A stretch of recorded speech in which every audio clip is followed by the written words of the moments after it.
യെശയ്യാ പ്രവചനത്തിൽ വായിക്കുന്നത് അവന്റെ അടിപ്പിണരുകളാൽ നമുക്ക് സൗഖ്യം വന്നിരിക്കുന്നു. ദൈവത്തിന് സ്തോത്രം. അത് വിശ്വസിപ്പാൻ നമുക്ക് കഴിയുമോ?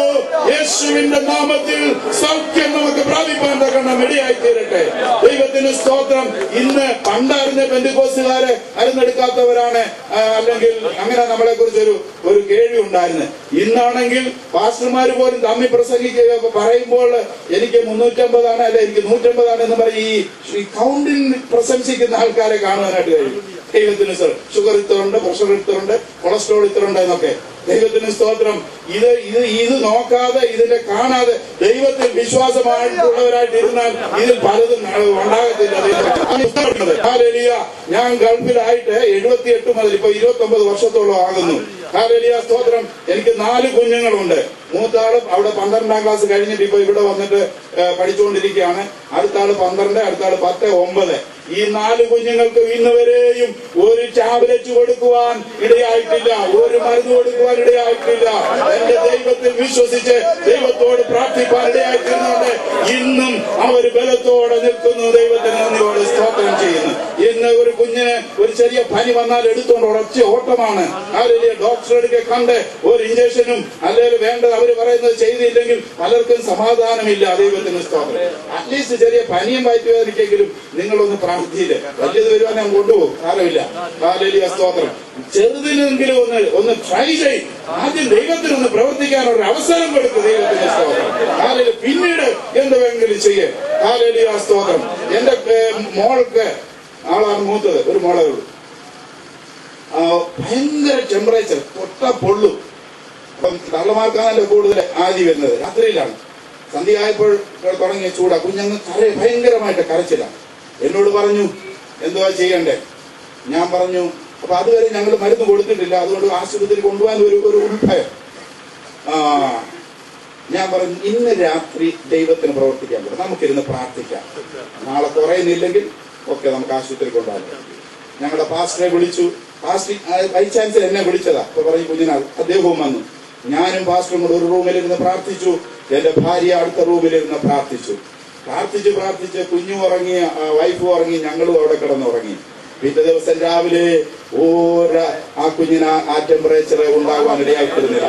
എന്ന് പറഞ്ഞാൽ ഇന്നു വരെയും എന്റെ 4 കുഞ്ഞുങ്ങളും ഒരു മരുന്നിൽ ആശ്രയിപ്പാൻ ഇടയായിട്ടില്ല. ഞാൻ ഗൾഫിൽ ബിസിനസ് ചെയ്യുന്ന ആളാണ്. എനിക്ക് പൈസ ഇല്ലാഞ്ഞിട്ടല്ല. അവിടെ നല്ല ഹോസ്പിറ്റലുകളുണ്ട്. ഇതിൽ ഈവനെ ട്രിപ്പിളും പോളിയോ പോലും കൊടുക്കാൻ ഞാൻ പോയിട്ടില്ല. അതുകൊണ്ടല്ലോ ഈ അറ്റ്ലീസ്റ്റ് എന്തുവാ എന്തിനാ അത് കൊടുക്കാൻ പോകുന്നത്? നമ്മുടെ അവിശ്വാസമാണ്. തളർവാദം വരുമെന്നോ പിന്നെ അല്ലെങ്കിൽ വേറെ പോളിയോ പിടിക്കുമെന്നോ ഒക്കെയുള്ള അവിശ്വാസം കൊണ്ടാണ് അത് വരാതെ നേരത്തെ പോയി നമ്മൾ ഇതൊക്കെ ചെയ്യുന്നത്. നമ്മുടെ വിശ്വാസം ഒന്ന് വർദ്ധിച്ച് ദൈവത്തിന് സ്തോത്രം രോഗത്തിന്റെ മേൽ ശ്വാസിപ്പാൻ തക്കണം ഇടയായി തീരട്ടെ. ഇവിടെ അധ്യക്ഷനായിരിക്കുന്ന ദേവദാസൻ പറഞ്ഞല്ലോ, ഡോക്ടർ പറയും ഇനി പ്രസംഗിക്കരുത്, ഇനി യാത്ര ചെയ്യരുത്, ഹല്ലേലൂയ, ഇനി നടക്കരുത് എന്നൊക്കെ പറഞ്ഞ് അനേകരെ ഇന്ന് ഒതുക്കിയിട്ടിരിക്കുകയാണ്. ദൈവത്തിന് സ്തോത്രം ചെയ്യുന്നു. ഹല്ലേലൂയ. എന്നാൽ അതിന്മേൽ ദൈവജനം ഹല്ലേലൂയ ബലം പ്രാപിക്കുവാൻ, വിടുതൽ പ്രാപിക്കാൻ ഇടയായി തീരട്ടെ. ഇല്ലെങ്കിൽ പിശാച് ഓരോന്നിനെ ഒതുക്കി തീർക്കും. ഹല്ലേലൂയ. ദൈവജനം ഉണരുവാൻ ഇടയായി തീരട്ടെ. നമ്മുടെ വിശ്വാസം വർദ്ധിക്കുവാൻ ഇടയായി തീരട്ടെ. ദൈവത്തിന് നന്ദിയോടെ സ്തോത്രം ചെയ്യുന്നു. ഹല്ലേലൂയ.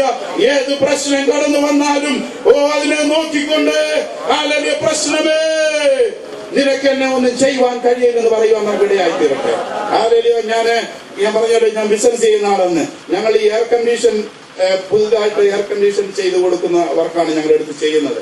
ഒരറബിയുടെ വില്ല എയർ കണ്ടീഷൻ ചെയ്യുവാനായിട്ട് അത് ഡെക്റ്റ് അതിന്റെ മെഷീൻ എല്ലാം കൊണ്ടുവച്ച് പണികളെല്ലാം ഏകദേശം തീർന്നു.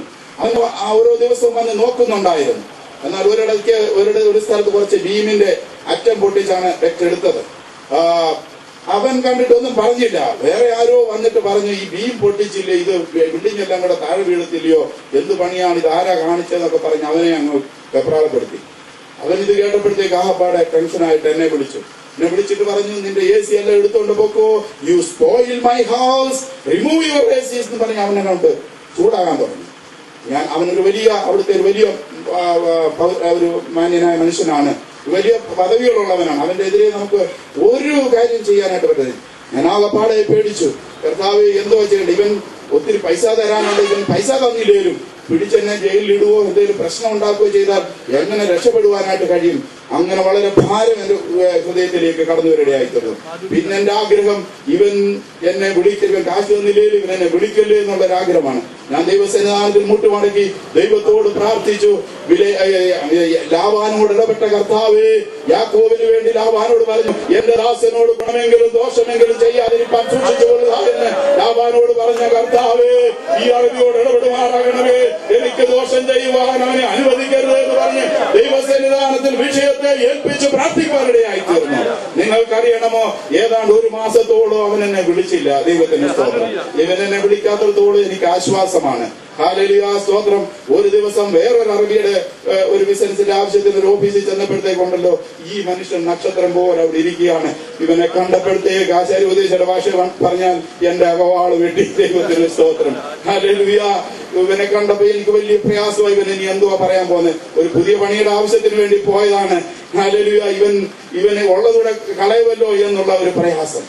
ഇവൻ എന്നെ കണ്ട മാത്രമേ, oh James, where are you, how are you എന്നൊക്കെ പറഞ്ഞ് സ്നേഹത്തോടെ വന്ന് കൈയൊക്കെ തന്നിട്ട്, നിനക്ക് പൈസ വേണ്ട, നീ എവിടാ എന്ന്, നീ നാളെ രാവിലെ എന്റെ ഓഫീസിൽ വരണമെന്ന് പറഞ്ഞു. ആരെങ്കിലും അവന്റെ ഓഫീസിൽ ചെന്ന് എത്ര രൂപ തരാനുണ്ടെന്ന് ചോദിച്ചു. അന്ന് 38,000 ദിർഹംസ് അവന് തരാനുണ്ട്. അവൻ അതിന്റെ ചെക്ക് എഴുതി തന്നിട്ട് പറഞ്ഞു, ഒരു വലിയ ഷെഡ്, അതിന്റെ അവിടെ എയർ കണ്ടീഷൻ ചെയ്യണം, അവന്റെ പ്രസ് നടത്തുന്ന അതിന് അങ്ങോട്ട് പോയി അത് നോക്കിയിട്ട് അതിന്റെ കൊട്ടേഷൻ, അതിന് 1,60,000 ദിർഹംസിന്റെ കൊട്ടേഷൻ കൊടുത്തു. അതിന്റെ 50% അഡ്വാൻസ് 80,000 രൂപയുടെ ദിർഹംസിന്റെ ചെക്ക് കൂടെ തരുവാനായിട്ട് ഇടയായി തീർന്നു. ഹാലേലൂയ. നമ്മുടെ ദൈവമാരാണ്. ദൈവത്തിൽ ആശ്രയിക്കുന്നവർക്ക് വേണ്ടി ദൈവം പ്രവർത്തിക്കുന്നത്. ഹാലേലൂയ. ദൈവത്തിൽ ഞാൻ അനേക കാര്യങ്ങൾ ഇന്നുവരെയും ഓരോ പ്രശ്നത്തിനും ദൈവത്തിൽ ആശ്രയിച്ച് ദൈവികമായ വിടുതൽ പ്രാപിക്കാൻ തക്ക ഇടയായി തീർന്നു. ദൈവത്തിന് നന്ദിയോട് സ്തോത്രം.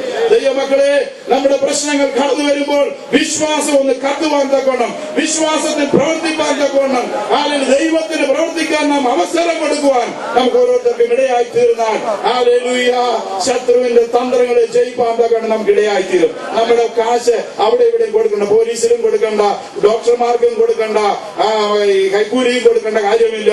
ദൈവം നമുക്ക് വേണ്ടി പ്രവർത്തിപ്പാൻ തക്കണം ഇടയായി തീരും. ദൈവത്തിന് നന്ദിയോടെ സ്തോത്രം. നാം അതൊന്ന് അപ്ലൈ ചെയ്യുവാൻ